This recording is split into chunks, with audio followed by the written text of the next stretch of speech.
தமிழக அரசியல் களத்தில் 2026 சட்டமன்ற தேர்தலை நோக்கிய நகர்வுகள் தற்போதே சூடுபிடிக்க தொடங்கியிருக்கிறது. குறிப்பாக அதிமுக மற்றும் பாஜக இடையிலான உறவுமுறை மற்றும் தேர்தல் முடிவுகளுக்கு பிந்தைய சாத்தியக்கூறுகள் குறித்து பல்வேறு விவாதங்கள் எழுந்தன. அதிமுகவுக்கு தனிப்பெரும்பான்மை கிடைக்காத பட்சத்தில் ஒரேவேளை பாஜகவின் ஆதரவு தேவைப்படும் சூழல் உருவானால் அது தமிழக அரசியலில் ஒரு மிகப்பெரிய மாற்றத்தை ஏற்படுத்தும் என கருதப்படுகிறது.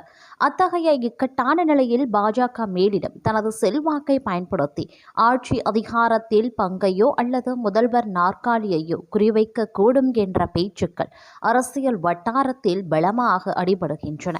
குறிப்பாக அண்ணாமலையை முன்னிறுத்தி பாஜக காய்களை நகர்த்தினால் அது எடப்பாடி பழனிசாமிக்கு மிகப்பெரிய சவாலாகவே அமையும்.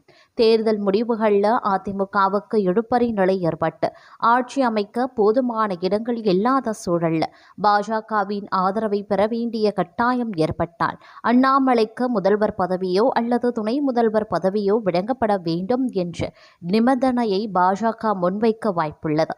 இதற்கு இபிஎஸ் உடன்படவில்லை என்றால் அதிமுகவுக்குள் இருக்கும் அதிருப்தி முகாம்களை திரட்டி கட்சியை உடைக்கும் முயற்சியில் பாஜக மேலிடம் ஈடுபடக்கூடும் என்ற அச்சம் ஒரு தரப்பினரிடையே நிலவுகிறது.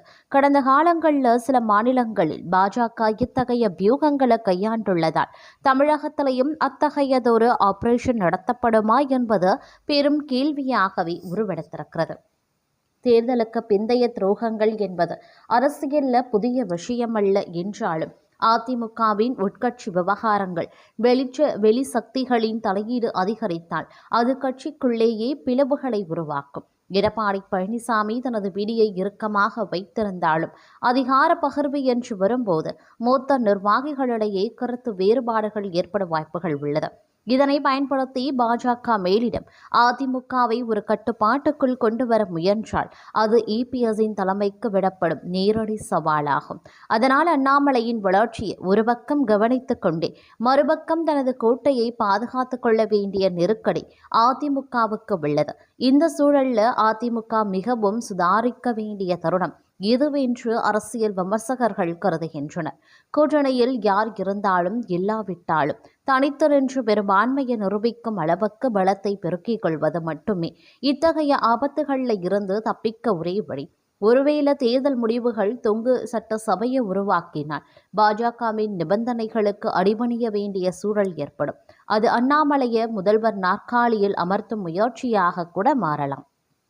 அவ்வாறு நடந்தால் அது அதிமுகவின் நீண்டகால அரசியல் பயணத்தில் ஒரு கசப்பான அத்தியாயமாகவே அமைந்துவிடும். முடிவாக தமிழக அரசியல் களம் ஒரு சிக்கலான பாதையை நோக்கி சென்று கொண்டிருக்கிறது. அதிமுகவின் ஒற்றுமையும் இபிஎஸ்ஸின் ராஜதந்திர முடிவுகளுமே அக்கட்சியின் எதிர்காலத்தை தீர்மானிக்கும். பாஜக மேலிடத்தின் திட்டங்கள் எதுவாக இருந்தாலும் மக்கள் தீர்ப்பு என்பது மிக முக்கியமானது. இருப்பினும் ஆட்சி அமைப்பதற்கான எண்கணித விளையாட்டில் பாஜக போன்ற ஒரு தேசிய கட்சியின் வியூகங்கள் எப்போதும் ஆபத்தானவை. அதனாலே தேர்தலுக்கு முந்தைய வியூகங்களை விட தேர்தலுக்கு பிந்தைய சாத்தியமான ஆபத்துக்களை கணக்கில் கொண்டு அதிமுக தனது அடுத்த கட்ட நடவடிக்கைகளை திட்டமிடுவது காலத்தின் கட்டாயமாகவே பார்க்கப்படுகிறது அப்படின்னு சொல்லலாம். அது மட்டும் இல்லாமல் இது ஒரு புறம் நடந்து கொண்டிருக்க மற்றொரு புறம் பாஜக வேட்பாளராக அண்ணாமலை களம் இறங்குவார் என்று பாஜக தலைவர் நயினார் நாகேந்திரன் சொன்னதுதான் மிச்சம். பாஜக தரப்பில் பலரும் குஷியில இருக்காங்க. தமிழக சட்டப்பேரவை தேர்தல்களும் தக்கிக்கும் நிலையில் சென்று விட்டது. ஏப்ரல் 23ஆம் தேதி வாக்குப்பதிவு, மே 4ஆம் தேதி முடிவுகள் என தேர்தல் ஆணையம் அறிவித்ததில் இருந்து அரசியல் கட்சிகள் பம்பரமாய் சுழலத் தொடங்கிவிட்டன. அதிமுக தலைமையிலான தேசிய ஜனநாயக கூட்டணியில் பாஜகவுக்கு 27 இடங்கள் ஒதுக்கப்பட்டிருக்கும் நிலையில் வேட்பாளர்கள் யார் என்கிற $1 மில்லியன் கேள்விக்கு விடை தேடும் வேலைகள் இறுதிக்கட்டத்தை எட்டியிருக்கிறது. நேற்று சென்னை தீநகரில் இருக்கக்கூடிய பாஜக மாநில தலைமையகமான கமலாலயத்தில் தமிழக தேர்தல் பொறுப்பாளரும் மத்திய அமைச்சருமான பியூஷ் கோயல் தலைமையில் மத்திய குழு கூட்டம் நடைபெற்றது. மாநில தலைவர் நயினார் நாகேந்திரன், மத்திய அமைச்சர் எல் முருகன், அண்ணாமலை, வானதி சீனிவாசன் என தமிழக பாஜகவின் முக்கிய தலைவர்கள் அனைவரும் இந்த பெட்டிஷனில் ஆஜராகியிருந்தனர். கூட்டணி பேச்சுவார்த்தையில் சில முன்னாள் மாநில தலைவர்கள் அதிருப்தியில் இருப்பதாக ஒரு பக்கம் முணுமுணுப்புகள் கேட்டாலும் முக்கியமாக அண்ணாமலைக்கு அதிமுக கூட்டணி இஷ்டமில்லை என்று கூறப்பட்டாலும் அதை எல்லாம் தற்போதைக்கு தள்ளிவிட்டு வேட்பாளர் தேர்விலேயே முழு கவனத்தையும் செலுத்தியுள்ளது மேலிடம். நேற்று ஆலோசனை முடிந்து செய்தியாளர்களை சந்தித்த நயினார் நாகேந்திரன் வேட்பாளர் தேர்வு குறித்து சில முக்கிய தகவல்களை பகிர்ந்து கொண்டார். ஒதுக்கப்பட்ட 27 தொகுதிகளிலையும் தகுதியான வேட்பாளர்களை தேர்வு செய்வது குறித்து விரிவாக பேசியிருந்தாங்க. ஒவ்வொரு தொகுதிக்கும் தலா 3 பெயர்கள் அடங்கிய பட்டியலை தயாரித்தோம். இந்த பட்டியல் அகில இந்திய தலைவருக்கு அனுப்பி வைக்கப்படும். டெல்லியில் நடைபெறும் நாடாளுமன்ற குழு கூட்டத்தில் இறுதி முடிவு எடுக்கப்பட்டு வேட்பாளர் பட்டியல் அதிகாரப்பூர்வமாக வெளியாகும். பட்டியலில் அனைவரது பெயருமே இருக்கிறது. குறிப்பாக பெண்களுக்கு முன்னுரிமை அளிக்கப்பட்டுள்ளது, இளைஞர்களுக்கும் வாய்ப்பு வழங்கப்பட்டுள்ளது என சஸ்பென்ஸ் வைத்தார். கடைசியில் பாஜக வேட்பாளர் பட்டியலில் அண்ணாமலை பெயர் இருக்கும். அண்ணாமலைக்கு எந்த தொகுதி என தற்போது அறிவிக்க முடியாது. தகுதியான வேட்பாளர்களை பாஜக தலைமை தேர்வு செய்யும். ஓரிரு நாட்களில் வேட்பாளர்களை அறிவிப்போம் என்று நயினார் உறுதி செய்தார்.